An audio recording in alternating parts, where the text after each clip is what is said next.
По итогам прошедшего 2019 года, за 12 месяцев 2019 года, всего на территории Кыргызской Республики было совершено 6663 дорожно-транспортных происшествия, зарегистрировано столько, в которых погибло 759 человек и получили ранения 10 315 человек в этих дорожно-транспортных происшествиях. У нас такой принят анализ, сравнительный анализ с прошедшим, позапрошлым 2018 годом. Если сравнивать с позапрошлым 2018 годом, то количество дорожно-транспортных происшествий увеличилось на 11,1%, на 12,6% увеличилось количество раненых в ДТП.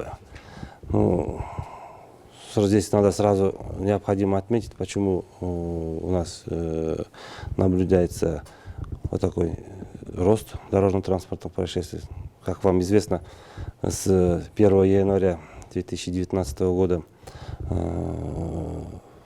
у нас действуют новые кодексы, 5 новых кодексов, в связи с чем еще в 2018 году по инициативе ГОБДД были внесены изменения в постановление правительства, утверждающие правила учета дорожно-транспортных происшествий. Если до этого ранее из числа раненых, вообще в число дорожно-транспортных происшествий не включались те ДТП, при которых пострадавшие получили легкие ранения, это такие как ссадины, царапины, различные виды ушибов, они просто не включались в статистическую отчетность, они ранее действующим кодексом об административной ответственности на основании статьи 242 части 2 или части 1 они рассматривались нами, либо направлялись на рассмотрение суда первой инстанции. То с началом этого года, знаете, действует единый реестр преступлений и проступков. Абсолютно все дорожно-транспортные происшествия, вне зависимости от тяжести их последствий, они регистрируются в РПП для принятия процессуального решения. Поэтому даже те ДТП, в которых пострадавшие получили вообще легкий вред здоровью, даже царапину, ссадину, они считаются пострадавшими и включаются в государственную статистическую отчетность. Ранее такие не включались, а включенные исключались. Поэтому здесь надо отметить, что у нас, так скажем, более усовершенствован учет, сам учет дорожно-транспортных происшествий, и снизилось, наверное, такое как количество ДТП, которые не попадали под учет. Да? Сейчас у нас все под учетом. В связи с этим у нас наблюдается вот такой, скажем, незначительный, но все же рост и по количеству дорожно-транспортных, и по количеству раненых. Теперь, что касается того, что вот еще одной из причин роста дорожно-транспортных происшествий является, что за последние годы резко увеличилось количество транспортных средств. Вот если, к примеру, взять нам статистические данные, сравнить за последние 10 лет, вот в 2010 году, если вот по данным ГРС на территории Кыргызской Республики было зарегистрировано порядка 445 тысяч единиц транспорта, но на сегодняшний день эта цифра составляет 1 350 000 в этом районе, порядка 2,5 тысяч. При этом увеличивается количество транспортных средств, увеличивается количество населения, увеличивается количество водительского состава водителей на дорогах. В связи с этим возрастает вероятность возникновения дорожно-транспортных происшествий. Следует отметить, что вот именно в те годы, вот возьмем 10, 11, 12, те годы, когда количество транспортных средств было существенно ниже, чем сейчас, в те годы количество погибших на дорогах в результате дорожно-транспортных происшествий составляло более 1000 человек. 1100, 1200, 1220 такой был пиковые показатели.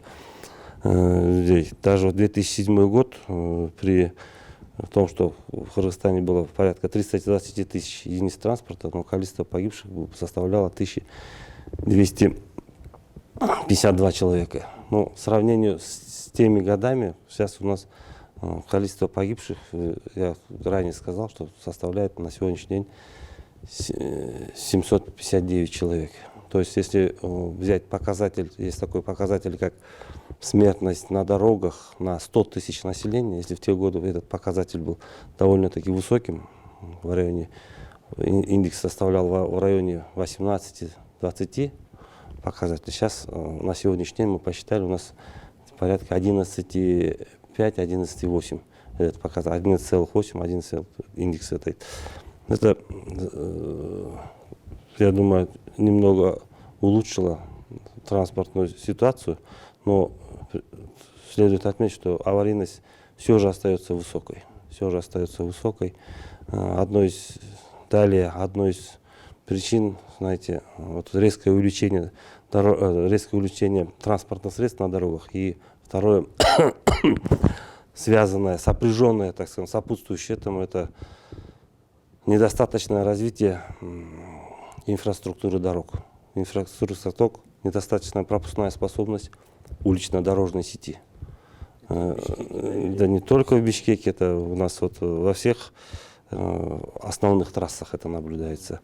К примеру, если вот спросили город Бишкек, если вот рассматривать будем город Бишкек, то вообще проектная пропускная способность улично-дорожной сети города Бишкек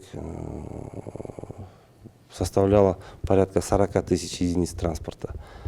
На сегодняшний день только по городу Бишкек, по данным, опять же, ГРС, составляет порядка 420 тысяч.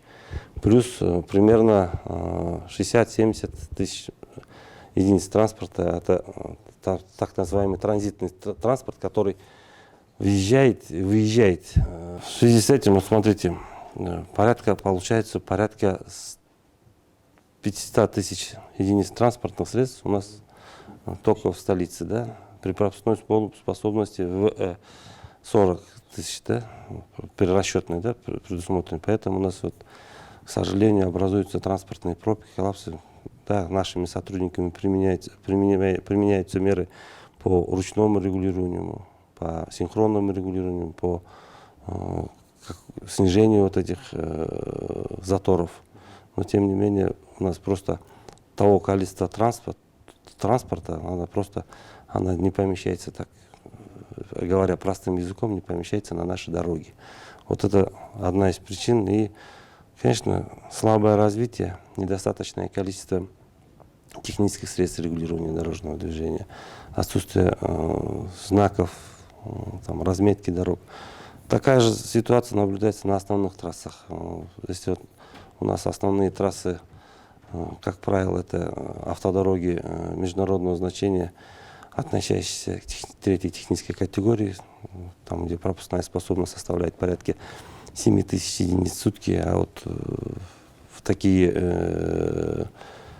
летний период, например, такой летний период, вы знаете, прошлый год был у нас очень теплым, очень жарким, да, в это время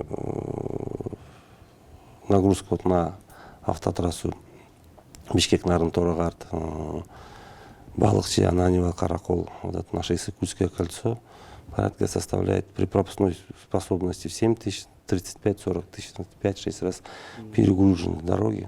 Поэтому, да, получается вот такая ситуация, когда действительно машин на трассе много, ну, затруднен встречный разъезд. Потом еще одной из, знаете, причин является, наверное, уровень подготовки водительского состава. Да? Есть такой показатель подготовленности водительского состава, как количество дорожно-транспортных происшествий, тяжких последствий, совершенных по вине водителей стажем до 1 года. То есть это те самые водители, которые не имеют какого-то стажа. Вот, начиная вот, с 2000 скажем, 2010 года, да, это примерно 2010 года, вот это количество ДТП по вине водителей со стажем до 1 года, с каждым годом, там, за исключением 1 года, по-моему, только идет ежегодный рост. Это говорит о том, что да, система подготовки нашего водительского состава, она, ну, скажем так, не соответствует тому резкому увеличению количества транспортных средств на наших дорогах. Да? И, соответственно, над этим должны работать соответствующие органы, которые занимаются... Решение этой проблемы есть, да? Может, функции подготовки передать какому-то другому органу? Может, так можно решить? Соответствующие, насколько я знаю, соответствующее решение постановления ЖОР, конечно, было, но это, опять же, решение останется за правительством Кыргызской Республики. А действительно, вот функции передачи